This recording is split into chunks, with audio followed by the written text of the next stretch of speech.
Hey guys, my name is Matthew Savimi. I run a cold lead generation consulting company, and what we do for our clients is we help them get set up with the processes, the systems, the copywriting, the automation for them to generate more leads, generate more sales calls, onboard new clients, and generate more revenue for their business. We've helped clients get set up on LinkedIn, cold email, and Facebook. So in this little video, I want to touch upon the art of following up with specifically unresponsive contacts. So people that you've messaged, say on LinkedIn, and they just never bothered to reply.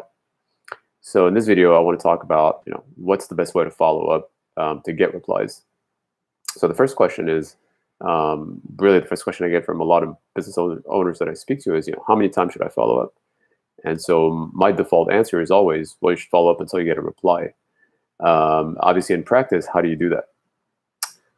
So the way that I do it is I'll send a message, say my first message, and then I'll wait 2 days. And if I haven't gotten a reply after 2 days, then I'll send another message. And if I haven't gotten a reply to my second message, I'll wait 4 days, and then I'll send my third message. And essentially, I double the number of days in between each message for the next message delay. So, I'll wait 2 days, no reply 4 days, no reply 8 days, no reply 16 days, no reply 32 days. You could make it 30 days. And when you get to 30-day delays, then I make it 2 months and then 3 months, and then I keep it fixed at 3 months. And I won't go beyond a year's worth of messaging. If I haven't gotten a reply within a year, I just make a conscious decision to stop messaging because I'd rather conserve my resources and my efforts and my time and focus on sort of new prospects. And so at the 1 year mark, I'll just remove that particular contact's name from my database, and I'll just stop messaging them. You can obviously sort of tweak the number of the number of days for each delay depending on your situation.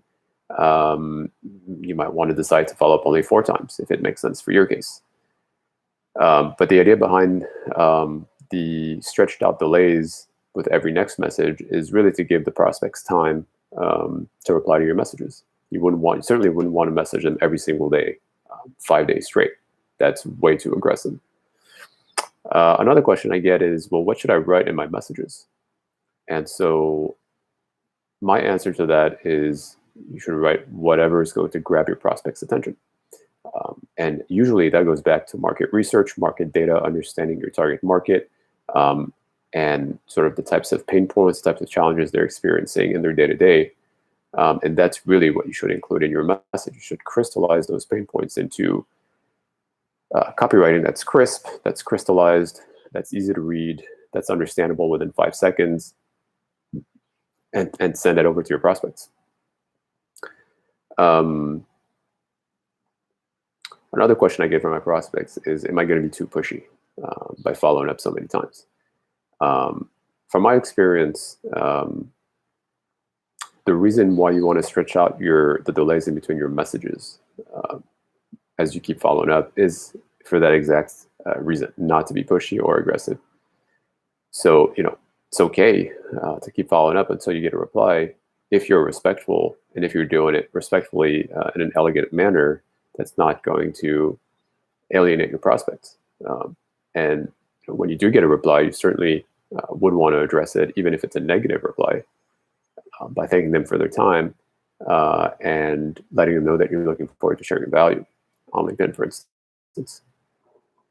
So those are some of the ways that I like to follow up with my prospects. This is what I recommend to all the business owners that I speak to in any case. If you have any comments or questions, feel free to leave them below. I invite you to hang out on our blog, unsubscribe-please.com, for more tips and tricks around your cold lead generation.